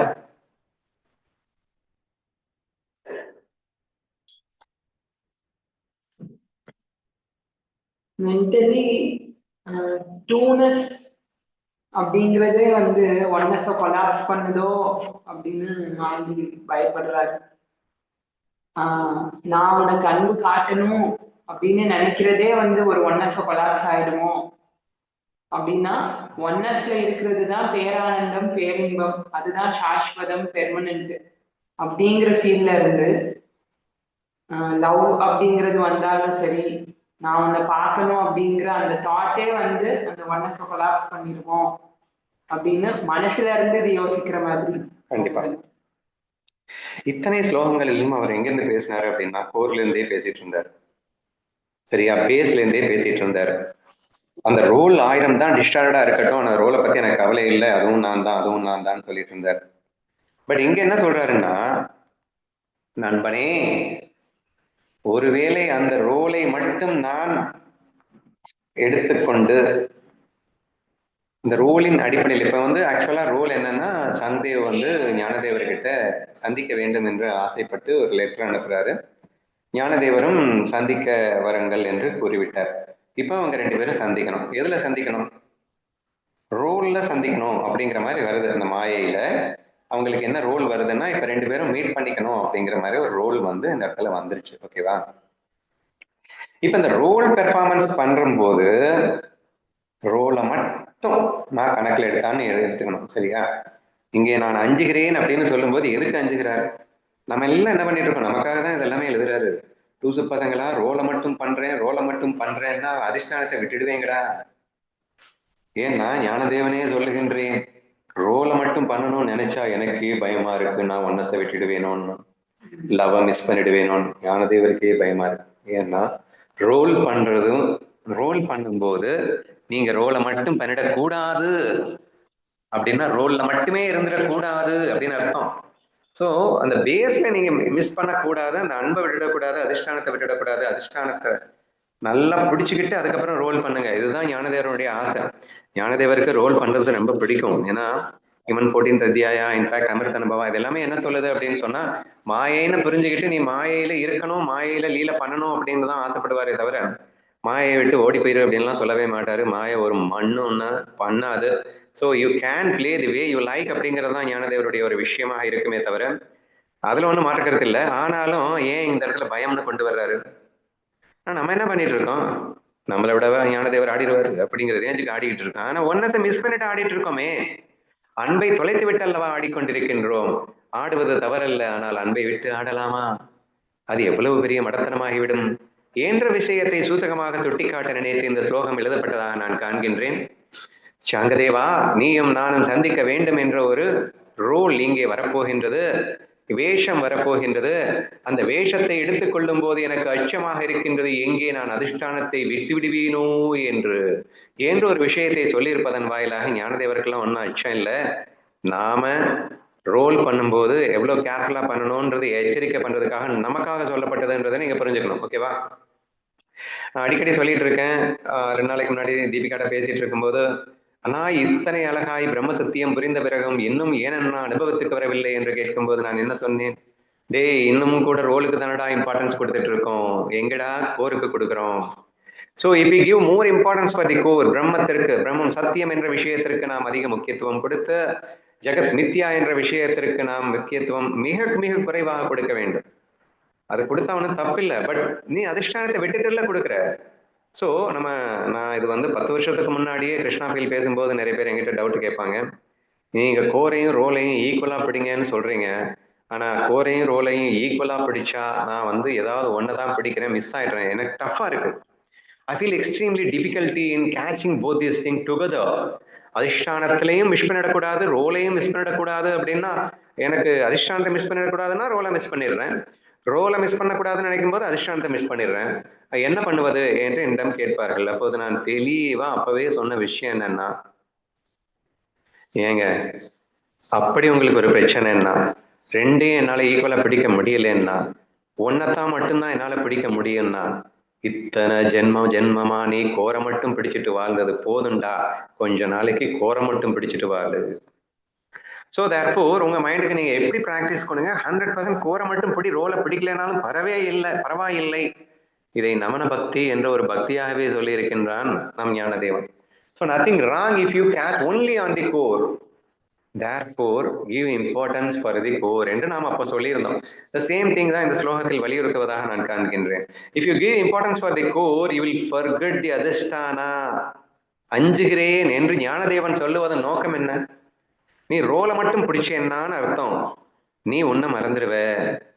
அதிஷ்டானத்தை இறுக்கி பிடிச்சுட்டே நீ ரோலை பண்ணு, நீ அன்பை பிடிச்சுக்கிட்டே ரோலை பண்ணு, அன்பை விட்டுட்டு ரோலை பண்ணிடாத. இதுதாங்க ஞானதேவருடைய என்ன ஆசையோட சொல்லியிருக்காரு பாருங்க. தன்னையே வந்து உதாரணமா காட்டி சொல்லியிருக்காரு பாருங்க, அதை விட பியூட்டி. சரியா? சோ இப்ப நான் மறுபடியும் படிக்கிறேன், புரியுதான்னு பாருங்க. நண்பனே, நான் உன்னை சந்திக்க ஆவலுடன் வந்தேன், ஆனால் நாம் இருவராக சந்திப்பது, ப்ளீஸ் அண்டர்லைன் திஸ் வேர்ட், இருவராக சந்திப்பது. இருவராக சந்திப்பதுன்னா ரோல் மட்டுமே உண்மை என்று நினைத்து சந்திப்பது, கோரை விட்டுவிட்டு சந்திப்பது, அன்பை விட்டுவிட்டு சந்திப்பது, ரோலை மட்டுமே உண்மை என்று இருவர் அப்படிங்கிற டுவாலிட்டி ரோல்ல மட்டும்தான் இருக்கும். அப்ப கோரை மிஸ் பண்ணிட்டு ரோலை மட்டுமே பிடிப்பது. சரியா? நாம் இருவராக சந்திப்பது, அப்ப டுவாலிட்டியை உண்மையான நம்பி சந்திப்பது. அந்த முழுமையான ஒன்றை சுதித்து விடுமோ என்று அஞ்சுகின்றேன். என்ன அற்புதமான ஓபி, புரியுதா? சோ நம்ம எந்த அளவுக்கு தூண்டுகிறாரு, டே பிடிச்சுக்கோங்கடா, கோரை இறுக்கி பிடிச்சிட்டு விளையாடுங்கடா, வேணாங்களடா. பட் கோரை விட்டுட்டு விளையாடாதீங்க. எங்கே பார்த்தாலும் எதை பார்த்தாலும் உன்னை பார், உன்னை பார், உன்னை பார்த்து கொண்டு நீ விளையாடு. அது எவ்வளவு மோசமானவங்கவே இருக்கட்டும், எவ்வளவு கொடூரமானவனாவே இருக்கட்டும், ஆனா நீ அங்கே உன்னை காண வேண்டும். அதுதானே இந்த சங்கதேவ் பசாஸ்தி ஃபுல்லாவே நமக்கு திரும்ப திரும்ப சொல்லப்படுகின்ற ஒரு விஷயம். அப்போ உன்னை பார்த்தா லவ் மிஸ் பண்ண மாட்டேன், because you are the face of love. நான் உன்னன்னு சொல்றது உன்னுடைய கேரக்டர் பார்க்காத, உனக்குள்ள இருக்க இந்த சைதன்யம் தான் அங்கேயும் இருக்குன்னு பாரு. அல்லது லவ்வும் பேசிக் லவ் ஃபீலோட பாரு. You are in a love, if you love every one in this world, automatically எந்த அளவுக்கு சொல்லிட்டாரு போன ஸ்லோகத்துல, நீ அதிஷ்டானத்தை பிடிக்கல, சைதன்யத்தை பிடிக்கல, ஒண்ணுமே புரியல, பரவாயில்ல விட, நேசியேன், எல்லாத்தையும் நேசிச்சு தான் பாரு, அன்போடு காண் பாரு, அன்பு கண் கொண்டு பாரு. அப்ப நம்ம அடிக்கடி என்ன பேசியிருக்கோம்னா, லவ்வுக்கு டெஃபினிஷன் கொடுக்கும்போது, if you are really in love, those who feel அதாவது நெகட்டிவ் பீப்புள்ஸ் நீ யாரையாவது பாக்குற அப்படின்னு சொன்னா, அவங்க கிட்ட உனக்கு எக்ஸ்ட்ரா கேர் அண்ட் லவ் வரும் அப்படின்னு சொல்லியிருக்கோம். சரியா? ஸோ அந்த லவ் ஃபீல் மிஸ் ஆகவே ஆகாது அப்படின்னு சொல்றேன். எக்ஸ்ட்ரா கேர் அண்ட் லவ் தான் வரணுமே தவிர, நெகட்டிவ் பீப்புள்ஸ் கிட்ட லவ் அண்ட் கேர் எக்ஸ்ட்ரா வரும். அன்பின் கண் கண்டு பார்க்கும்போது அவர்களை உன்னால் வெறுக்கவே முடியாது என்று பெறுகிறதா? எங்க வீட்டுல கூட 2 பாப்பா இருக்கு இல்லையா, அதுல சின்னது கொஞ்சம் லவ்ல கொஞ்சம் மெச்சூர்டா இருக்கும், பெரியது லவ்ல கொஞ்சம் தடுமாறும் அப்படின்னு வச்சுக்கோங்க. அப்போ இந்த 2 பேர் கிட்ட ஈக்குவலா தான் நான் இருக்கேன், ஆனாலும் அதிக அக்கறையும் ஸ்ரத்தையும் எடுத்துக்கொண்டு யாரிடம் அதிகமாக விளையாடுகிறேன் என்று கேட்டால் பெரியவள் கிட்டதான். சின்னவன் எது சொல்றா, போங்க மாமா, நீங்க என்ன கண்டுக்கவே மாட்டேன்றீங்க. ஊன்னா அவளை திட்டுறேங்கிற பேர்ல நீங்க அவங்க கிட்டதான் அதிகமான நேரம் செலவழிக்கிறீர்கள். அவளை உசுப்பேற்றி விடுகிறேன், அவளை கடுப்பேற்றி விடுகிறேன், அவளிடம் விளையாடுகின்றேன் என்று அவகிட்டயே தான் விளையாடிட்டு இருக்கீங்க, எங்ககிட்ட விளையாடவே மாட்டீர்களா என்று அவள் கேட்கும் நிலை வந்ததுன்னா அதுக்கு என்ன அர்த்தம்? அப்போ தோஸ் ஹூ ஃபீல் லிட்டில் கொஞ்சம் வீக்கரா இருக்காங்க அப்படின்னு சொன்னா, we are spending more time with them. Of course expression of loveல டோட்டலி டிஃப்ரெண்டா தான் இருக்கும். அவங்க உசுப்பேத்துவோம், கடுப்பேத்துவோம், என்ன வேணா பண்ணிட்டே இருப்போம், விளையாடுறோம். சரியா? ஸோ தேர்ஃபோர் நீ அன்பென்ற அந்த பேசிக் கண்ணோட்டத்தோட நீ ரோலை பார்த்தா ரோல் மிஸ் ஆகாது. ஆனா நீ கோரை மிஸ் பண்ணிட்டு பார்த்தேன்னு வச்சுக்கோயேன், அன்பை மிஸ் பண்ணிட்டு பார்த்தேன்னு வச்சுக்கோயேன், நெகட்டிவ் பீப்புள் எப்படிடா நேசிப்ப? நெகட்டிவ் பீப்புள் டோட்டலா வெறுக்கத்தானே முடியும். அப்ப ஆட்டோமேட்டிக்கா என்னது இவங்க இப்படி இருக்காங்க, சே இவங்கெல்லாம் மனுஷங்களா, இவங்க நடிக்கிறாங்க, ஐயோ இவங்கள பார்த்தாலே எனக்கு பிடிக்கல, எப்படித்தான் இவங்க இப்படி இருக்காங்களோ என்று வாய்க்கு வந்தபடி நம்ம பேசிட்டு தான் இருப்போம். But if you are in a love, how good you talk like this? Instead, ஐயோ இப்படியெல்லாம் இருக்கிறார்களே, ஆஹா நாம் அவர்களுக்கு எக்ஸ்ட்ரா லவ் காட்டணும், அன்பு காட்டணும் என்று அவர்கள் மேல் அதிக கரிசனமும் அதிக அன்பும் அல்லவா பெருக வேண்டும். அதுக்கு பேர் தானங்க அன்பு. சோ இப்படி நீங்கள் அன்பின் கண் கொண்டு பார்க்கும் போதும் கூட விகாரங்களாக வேதங்களாக தெரிபவர்களிடத்தில், அதாவது நெகட்டிவா பாக்குறவங்க கிட்ட கூட நீங்க அந்த ஒன்னஸ்ல மெயின்டைன் பண்ண முடியும், நீங்க அந்த லவ் மிஸ் பண்ணாம இருக்க முடியும், நீங்களும் அதுவும் ஒன்றென்றும் காண முடியும். சோ therefore இந்த ஸ்லோகம் மிக மிக முக்கியமானது. Don't stick on the core, don't forget the core அப்படிங்கிறது. சரியா? சோ இந்த கோர், அதாவது ரோல்ல மட்டும் இறுக்கி பிடிச்சிக்காத, வேஷத்தை மட்டும் இறுக்கி பிடிச்சிக்காத, ஆனா அன்பை பிடிச்சுக்கிட்டு வேஷத்தை பிடிச்சுக்கோ, அதிஷ்டானத்தை பிடிச்சுக்கிட்டு வேஷத்தை பிடிச்சுக்கோ என்ற ஒரு விஷயத்தை மிக அழகாக தெளிவுபடுத்துவதாக இந்த ஸ்லோகத்தை நான் காண்கின்றேன்.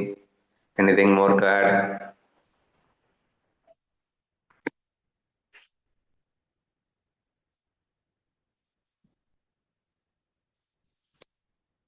Okay, then we will move on to the next one.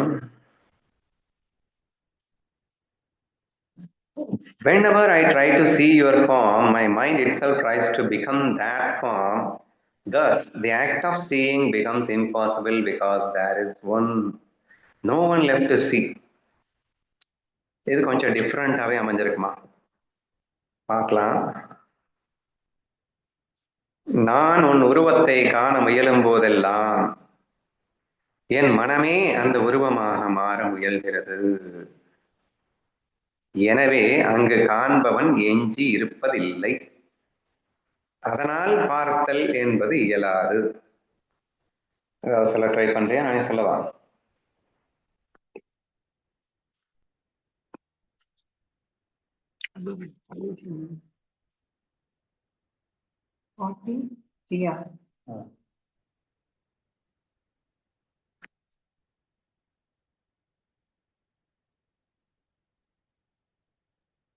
ஆனா நீங்க எல்லாமே உன்னுடைய கற்பனையை மட்டுமே உன் கண்ணு முன்னாடி பார்த்துட்டு இருக்க அப்படின்னு நீங்க சொல்வீங்க இல்லையா?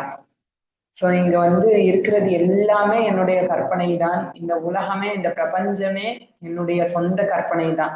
ஸோ இதை தவிர்த்து வேற எதுவுமே கிடையாது. என்னோட கற்பனைக்கு எட்டாத ஒரு விஷயத்த என்னோட மனசோ என்னோட புலனோ கண்டிப்பா அனுபவிக்க போறது கிடையவே கிடையாது அப்படின்னு. அது குருவா இருந்தாலும் சரி, நண்பனா இருந்தாலும் சரி, தாய் தந்தையா இருந்தாலும் சரி, யாரா இருந்தாலும் சரி.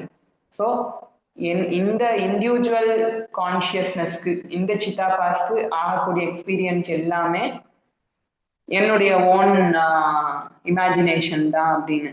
ஸோ அதை பேஸ் பண்ணி இருக்கிற மாதிரி இருக்கு. ஸோ அப்படி இந்த சித்தாபாஸ்கே அப்படின்னா, ஸோ சித்தாபாசும் பிரம்மமும் வேற வேற கிடையாது இல்லையா?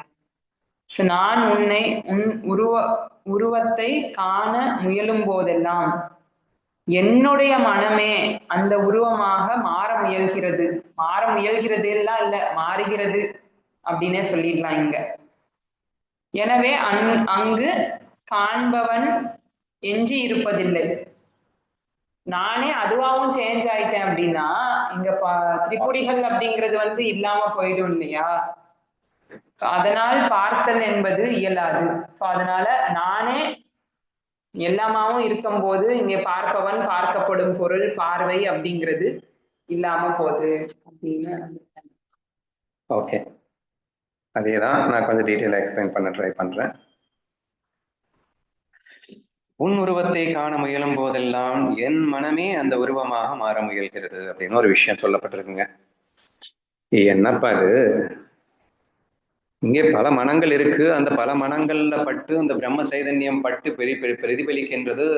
மனசுல பேதம் இருக்குன்னு சொன்னேன் இல்ல. இப்ப என்ன வரணுமோ புதுசா சொல்றாரு. மனசே வந்து ஒரே ஒரு மனசு இருக்கிற மாதிரியும், இந்த மனமே தான் வந்து அந்த மனம் அப்படிங்கிற மாதிரியும், என்னமோ வேற மாதிரி இருக்கே என்று நமக்கு தோற்றம் அளிக்கின்றது. சூட்சுமத்திலும் சூட்சுமம். மிக அற்புதமான ஸ்லோகம். சரி, இதை நான் உங்களுக்கு ஹையர் நாலேஜஸ் கிளாஸஸ்ல எப்படி சொல்லியிருக்கேன் அப்படிங்கிறத நீங்க இமேஜின் பண்ணுங்க. அதாவது இறைவன் அப்படிங்கிறவன் வந்து இருக்கின்றான். அவன் இந்த ஜீவன், அத்தனை ஜீவன்களும் நினைக்கின்ற எண்ணத்திற்கு ஏற்ப அவன் ஆட்டுகின்றான் அப்படின்னு சொன்னான். சரியா? இந்த ஒவ்வொரு ஜீவனுமே ஒரு கண்ணாடியா வச்சுக்கோங்க அப்படின்னு சொன்னா கூட, இந்த ஜீவனுக்கு ஒரு சுதந்திரம் கொடுக்கப்பட்டது. அது நினைப்பதற்கு மட்டும்தான். அந்த நினைப்பை அவன் நிறைவேற்றி தருபவனாக இறைவன் இருக்கின்றான் அப்படிங்கிறதையும் நம்ம பார்த்திருக்கோம். சரி, இருக்கட்டும். ஆனா ஒரு விஷயத்தை நல்லா புரிஞ்சுக்கோங்க. உனக்கு இந்த உலகத்தில் ஏற்படுகின்ற அத்தனை அனுபவங்களுமே உனது எண்ணத்தால் மட்டுமே இங்கே தீர்மானிக்கப்படுகிறது அப்படின்றத புரிஞ்சுக்கணும். ஓகேவா?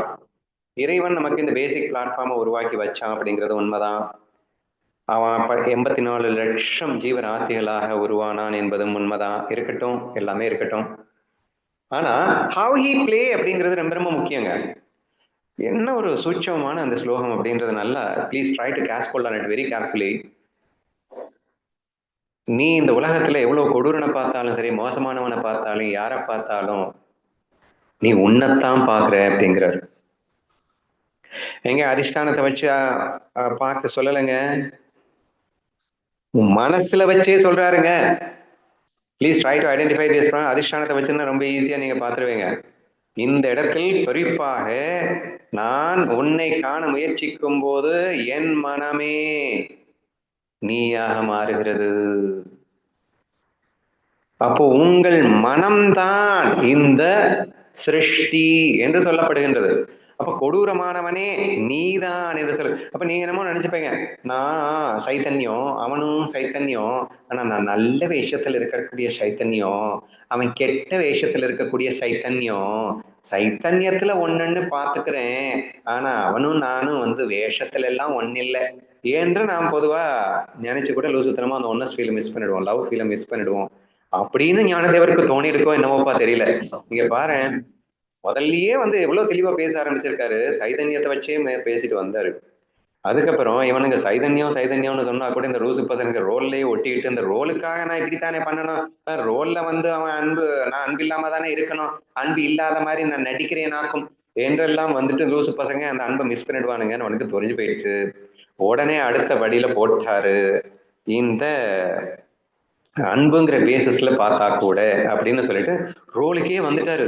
அவரை சைதன்யத்துக்கே விட்டுட்டாரு. இப்போ டே ரோல்லையே பார்த்துக்கூடா, லவ்ன்ற பேசிஸ்ல பாடுற எல்லாமும் ஒன்னா தாண்டா தெரிவாங்க என்ற விஷயத்த சுட்டி காட்டினாரா. இப்ப இந்த ஸ்லோகத்துல இந்த உலக சிருஷ்டியே உன் மனதின் சிருஷ்டி தான். இப்ப நீங்க சொல்லுவீங்க, அது இந்த கொடூரமானவன் எல்லாம் எப்படி நான் லவ் பண்றது, அவனும் நல்லா இருந்தா நானும் லவ் பண்ணிடுவேன், அவன் மோசமானவனா இருக்கான் அவனை எப்படி நான் லவ் பண்றது அப்படின்னு கேட்பீங்கல்ல. அந்த மோசமானவன் நீ தாண்டா லூசு, உன் சிருஷ்டி தானே அது, உன் சிருஷ்டியை நீ லவ் பண்றதுக்கு உனக்கு என்ன வலிக்குதுன்னு திட்டுறாருங்க. என்ன அழகா சொல்லியிருக்காரு பாருங்க, உன் உருவத்தை காண முயலும் போதெல்லாம் என் மனமே அந்த உருவமாக மாற முயல்கிறதுன்னு என்னங்க அர்த்தம்? It indirectly says that you are the only one who has created this whole world. அர்த்தங்க, இந்த உலகத்தில் எனக்கு ஏற்படுகின்ற அத்தனை அனுபவம் என் மனதால் உருவாக்கப்பட்டது என்பதை தீர்மானமாக நம் ஞானதேவன் சொல்லுகின்றான் என்பதை புரிந்து கொள்ள வேண்டும்.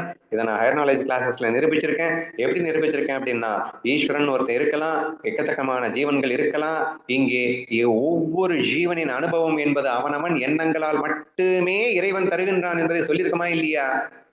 அப்போ உனக்கு சில எக்ஸ்பீரியன்சஸ் உனக்கு புரியாம இருக்கலாம், ஆனா ஜென்ம ஜென்மமாக கர்ம வினை என்ற அடிப்படையில் உனக்கு அந்த இறைவன் உன் எண்ணத்தை மட்டும் தானடா திருப்பி தருகின்றார். அப்ப நீ யாரையாவது காண போன அப்படின்னு சொன்னா அங்கே இருப்பது நீதான். உன் கர்மாப்படி நீ இப்போ அவனை மீட் பண்ணணும்னு உனது எண்ணத்தில் இருந்தது, அந்த எண்ணம் தான் இவங்க மீட் பண்ணி கொண்டிருக்கிறது. இப்போ உன் மனமே தான் இந்த செயலை செய்து கொண்டிருக்கிறது. இந்த சிருஷ்டிக்கு அடிப்படையே நீதான், இந்த சிருஷ்டிக்கு வேறே நீதான். அப்போ நீ எவ்வளவு கொடூரமானவனை பார்த்தா கூட நீ உன் மனமே தான் அவனை சிருஷ்டித்தது. இப்ப அவன் உன்கிட்ட கொடூரமா நடந்துகிட்டான்னு வச்சுக்கோயேன், இதுவும் மனம் சிருஷ்டித்ததுதான்.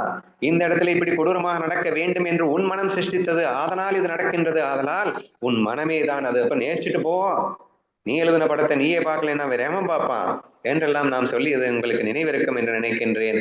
அதைத்தான் இங்கே சுட்டி காட்டுகிறார் அப்படின்னு புரிஞ்சுக்கணும். ரொம்ப நுணுக்கமா நம்ம இந்த விஷயத்த நம்ம ஹையர் நாலேஜ் கிளாஸஸ்ல எப்படி டிஸ்கஸ் பண்ணோம் ஞாபகம் இருக்கா? சகுந்தலா, புஷ்பம், சித்ரா அப்படின்னு ஒரு 4 கேரக்டர் வச்சோம், வினோதினி. சரியா? கொஞ்சம் ரீகால் பண்றேன், உங்களுக்கு நினைவு இருக்கான்னு பாருங்க. இப்ப சகுந்தலாவிடம் வினோதினி எரிந்து விழுகிறார். புஷ்பத்திடம் வினோதினி மிகவும் அன்பாக நடந்து கொள்கிறார். சரியா? இப்போ இவங்க 2 பேர் சொல்றாங்க, ஏங்க நான் அவகிட்ட வேற லெவல் லவ் காட்டுறேன் அப்படிங்கிற சகுந்தலா, ஆனா இவளாதாங்க எரிஞ்சு விழுறா, நான் என் மனசு எரிஞ்சு விழணும்னு அவள் நினைக்கவே இல்லைங்க, எங்கூட அன்பாக நடந்து கொள்ள மாட்டாளா என்றுதான் என் மனம் ஏங்கி கொண்டிருக்கிறது. அவ எரிஞ்சு விழுறதுக்கு நான் தான் காரணம்ங்கிறீங்க, என் மனசு அவன் அன்பா நடந்து கொண்டுதானே ஏங்கிட்டு இருக்கு என்று சகுந்தலா கேட்கிறாள். இப்போ நமக்கு நடக்கின்ற செயல்களுக்கு யார் சிருஷ்டின்னு சொன்னோம்? ஈஸ்வர சிருஷ்டின்னு சொன்னோம்.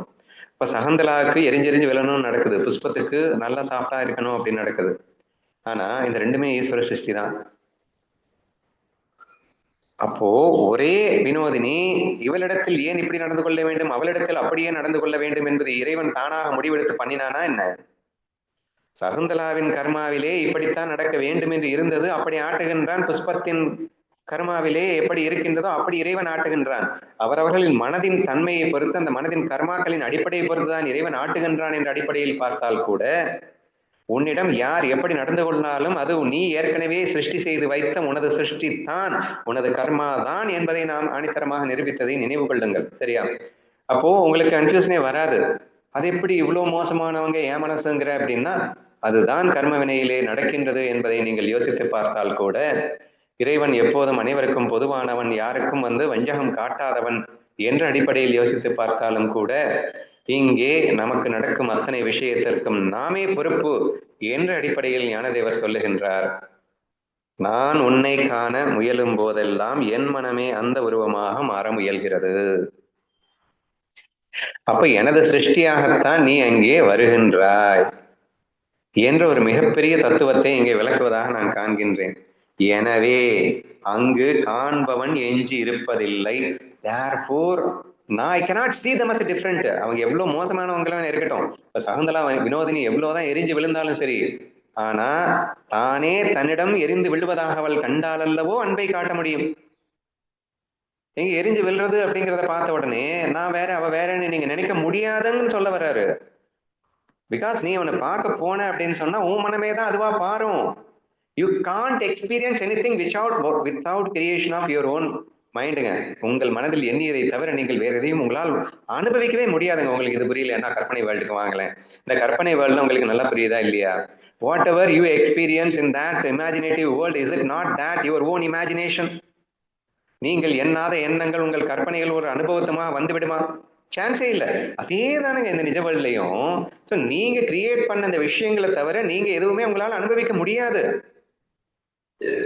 பட் ஃபர்ஸ்ட் நல்லா புரிஞ்சுக்கோங்க, அந்த பிரம்மத்தின் அதிஷ்டானத்தின் துறை கொண்டு இந்த பிரம்ம சைதன்யமே தான் இங்கே மனதில் பட்டு பிரதிபலிக்கின்றது. இந்த மனதில் பட்டு பிரதிபலிக்கும் போது அது பிரம்ம சைதன்யம் விதவிதமாக வெளிப்படுத்தி மகிழ்வதற்காக அது படுகிறது. அதெல்லாம் இருக்கட்டும். இவர் சைதன்யத்துக்கே போகாம டைரக்டா மைண்ட்ல இருந்தே அடிக்கிறாரு. நீ லவ்ல இருந்துதான்டா ஆகணும், நீ எல்லாத்தையும் லவ்வா பார்த்துதான்டா ஆகணும். ஏன்னா எல்லாம்னு ஒண்ணுமே இல்ல.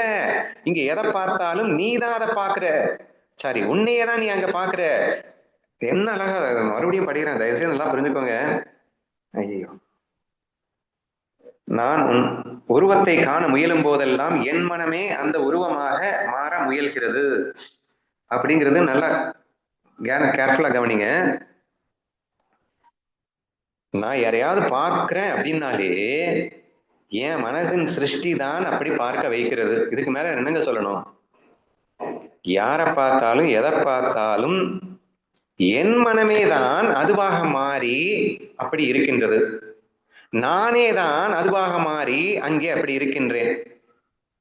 சைதன்யத்துக்கு போகாம மனசுல இருந்தே பேசிட்டாரு. சரியா?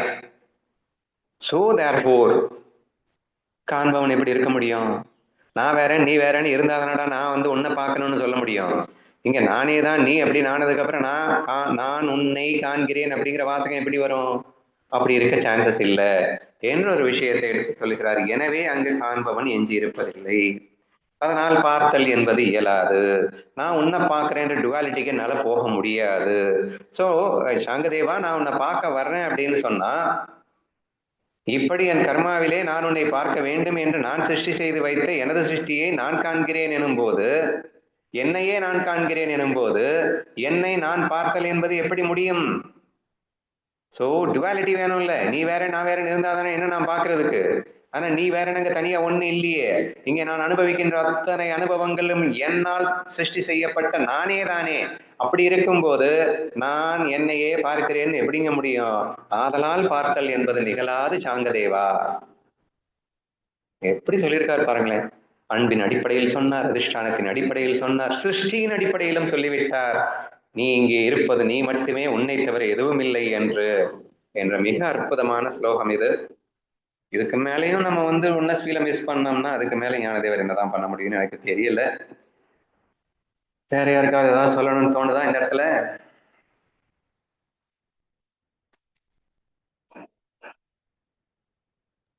இல்ல, நான் எதுவும் தோணல. ஓகே, மீண்டும் இதே படித்து முடிக்கின்றேன். நான் உன் உருவத்தை காண முயலும் போதெல்லாம் என் மனமே அந்த உருவமாக மாற முயல்கிறது. எனவே அங்கு காண்பவன் எஞ்சியிருப்பதில்லை, அதனால் பார்த்தல் என்பது இல்லை. ஸோ உன் மனதை கொண்டு நீ உருவாக்கிய இந்த சிருஷ்டி முழுவதும் நீயே தான், நீ எதை பார்த்தாலும் உன்னையே தான் பார்க்கின்றாய் என்ற சிருஷ்டி அடிப்படையிலும் இங்கே ப்ரூஃப் ஆகிவிட்டது, இங்கே நீ மட்டும் தான் இருக்கின்றாய் என்று. ஸோ அதிஷ்டானத்தின் அடிப்படையில் நிறைய ஸ்லோகங்களை ப்ரூவ் பண்ண ட்ரை பண்ணாரு.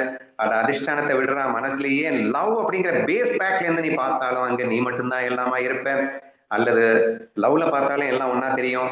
நெக்ஸ்ட் சிருஷ்டி என்ற அடிப்படையில் பார்த்தால் கூட உன் மனமே தான் இங்கே ஒட்டுமொத்த சிருஷ்டியாக இருக்கின்றது என்றதை உணர முயற்சி செய்தால் அங்கே ஒன்று மட்டுமே தான் இருக்கும், இரண்டென்று இல்லை, ஆதலால் பார்ப்பதற்கு அங்கே ஒன்றுமில்லை என்று மிக தெளிவாக ஞானதேவர் சாங்கதேவனை காண முடியாது, அந்த ரெண்டு வட்ட நிலையில் காண முடியாது என்ற விஷயத்தை எத்தனை அற்புதமாக இதுவரை சொல்லியிருக்கிறார் என்பதை உணர முயற்சி செய்வோம். அடுத்ததாக ஒருவன் செயல்படுவதும் பேசுவதும் நினைப்பதும் அல்லது எதையும் செய்யாமல் இருப்பதும், சரி இது கொஞ்சம் சப்ஜெக்ட் மாதிரி தான் போகுது. ஸோ இது வரைக்கும் நம்ம இன்னைக்கு புரிஞ்சுக்கலாம். We will see the next in tomorrow's class. ரொம்ப தேங்க்ஸ்ண்ணா, நல்லா புரிஞ்சதுண்ணா. மோசமா இருக்கிறதும் நான் தான் பண்ணிட்டேங்க.